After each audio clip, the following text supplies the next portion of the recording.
सीधी तस्वीरें देख रहे हैं आडवाणी, लालकृष्ण आडवाणी के घर के बाहर की, और नरेंद्र मोदी यहां पहुंच चुके हैं। जी, नरेंद्र उन्हीं की मोदी गाड़ी है। बिल्कुल उन्हीं की गाड़ी है, और वो अब लालकृष्ण आडवाणी से आशीर्वाद लेने उनके घर पहुंच चुके हैं। प्रधानमंत्री पद के उम्मीदवार बीजेपी के घोषित होने के बाद लालकृष्ण आडवाणी के घर पहुंचे नरेंद्र मोदी आशीर्वाद लेने।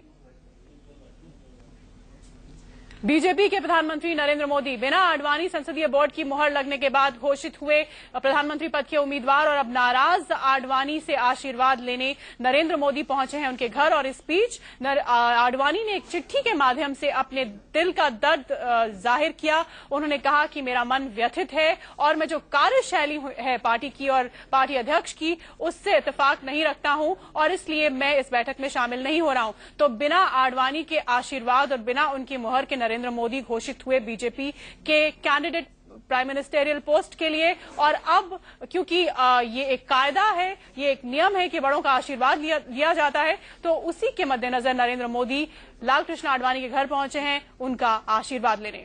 राकेश सिंह हमारे संवाददाता फोन लाइन पर इस वक्त मौजूद हैं। राकेश, मोदी पहुंच चुके हैं आडवाणी के घर। अब सबसे बड़ा सवाल ये कि उन्हें आशीर्वाद मन से मिलता है या अनमने मन से? देखिए अनुराग, सबसे बड़ा सवाल यही है कि लालकृष्ण आडवाणी, जिनके ताजपोशी में जो बीजेपी की ओर से प्रधानमंत्री पद के उम्मीदवार की आज घोषणा थी, उसमें बीजेपी के वरिष्ठ नेता लालकृष्ण आडवाणी नहीं पहुंचते हैं, लेकिन उसके बावजूद नरेंद्र मोदी अभी पहुंचे हैं लालकृष्ण आडवाणी से आशीर्वाद लेने। लेकिन ये देखना काफी महत्वपूर्ण होगा कि क्या उनसे आशीर्वाद मिलता है या नहीं, क्योंकि जिस तरह से उन्होंने लेटर बम छोड़कर बीजेपी को खास तौर पर परेशान कर दिया है और सीधे तौर पर राष्ट्रीय अध्यक्ष राजनाथ सिंह पर हमला करना, इसे साफ झलकाता है कि आखिरकार बीजेपी के विश्व पितामह किस कदर नाराज हैं बीजेपी के राष्ट्रीय अध्यक्ष राजनाथ सिंह से और उनकी कार्यप्रणाली से।